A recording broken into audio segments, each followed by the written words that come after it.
ঘটনা আমরা শুনি, তাহলে হয়তো এই ঘটনা থেকে আমরা কিছু শিক্ষা আমরা গ্রহণ করতে পারি। শান্তি সম্প্ৰীতিৰ বাৰ্তাৰে শিলচৰত পালন ঈদ উল ফিতৰ। মেহেৰপুৰ ঈদগাহত জনসমুদ্ৰ। আজি সমগ্ৰ ৰাজ্যৰ লগত সংগতি ৰাখি বৰাক উপত্যকাৰ কাছাৰ জিলা তথা শিলচৰত যথাযথ মৰ্যাদা, উৎসাহ আৰু শান্তিপূৰ্ণ পৰিৱেশৰে পবিত্ৰ ঈদ উল ফিতৰ উদযাপন কৰা হয়।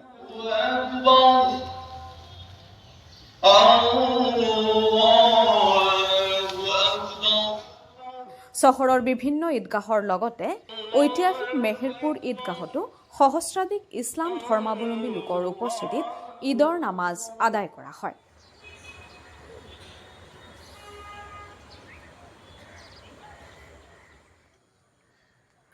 শিলচৰৰ বিভিন্ন প্ৰান্তৰ পৰা ইছলাম ধৰ্মাৱলম্বী লোকে সমবেত হয় ঈদগাহত।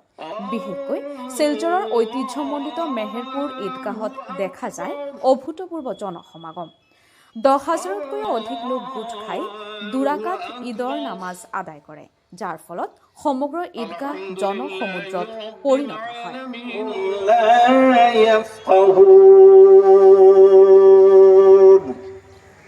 আল্লাহু আকবার।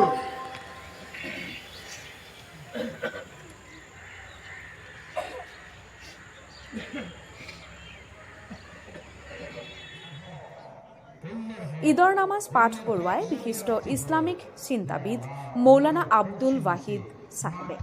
নামাজ আৰম্ভ হোৱাৰ আগতে তেওঁ ঈদ উল ফিতৰৰ তাৎপৰ্য আৰু গুৰুত্বৰ বিষয়ে বিতংভাৱে আলোচনা কৰে।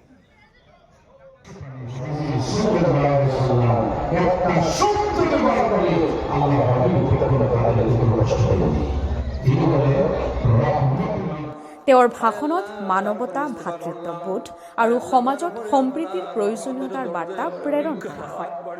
পিছত বিশ্ব শান্তি আৰু সকলো মানুহৰ মংগলৰ বাবে বিশেষ দুৱা প্ৰাৰ্থনা অনুষ্ঠিত হয়।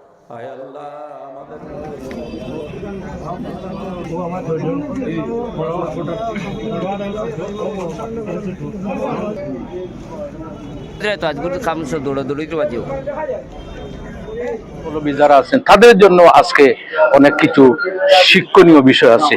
যেহেতু এই ঈদ গোটা পৃথিবীর মানুষ যারা আছে, বিশেষ করে মুসলমান এবং অন্য ধর্মাবলম্বী যারা আছে, তাদের মধ্যে একত্রতা, তাদের মধ্যে একতা সৃষ্টি করার একটি উল্লেখযোগ্য একটি উপায় হলো, যার জন্য দেখবেন ঈদের নামাজ পড়ে প্রত্যেক মানুষ অন্যের সঙ্গে কোলাকুলি করে, মুসাফা করে এবং প্রত্যেকের জন্য দোয়া করে। তাই আমি বলি যে এই ঈদটা গোটা পৃথিবীর মানুষের জন্য শিক্ষণীয় বিষয়। এই যে এই ঈদের মাধ্যমে মানুষের মধ্যে ধর্ম নির্বিশেষে মানুষের মধ্যে একতা, একত্রতা এবং ইত্তেফাক যেটা আছে সেটা সৃষ্টি হয়। যখন মানুষের মধ্যে একতা এবং একত্রতা সৃষ্টি হবে, তখন মানুষের মধ্যে থেকে যে দূরি যেটা আছে, মানুষের মধ্যে থেকে যে একটা পার্থক্য আছে, সেই পার্থক্য দূর হবে এবং প্রত্যেক ভাই হিসাবে এই পৃথিবীতে আমরা বসবাস করতে পারি। বিশেষ করে আমাদের দেশে, আমাদের গ্রামে, আমাদের গঞ্জে আমরা সুন্দর মতে সুষ্ঠুভাবে একে অন্যের সাথে মিলেমিশে আমরা বসবাস করতে পারি। ঈদ উল ফিতর সমগ্র দেশবাসী ঈদের নামাজ আদায় করেন এবং ঈদের নামাজ আদায়ের পর আমরা সবে বাচ্চা সবে খুশি আনন্দ উপভোগ করে এবং একে অন্যের গলায় মিশে আনন্দ উপভোগ করেন। শিলচৰৰ পৰা আখি দাস, লোকালি টিম।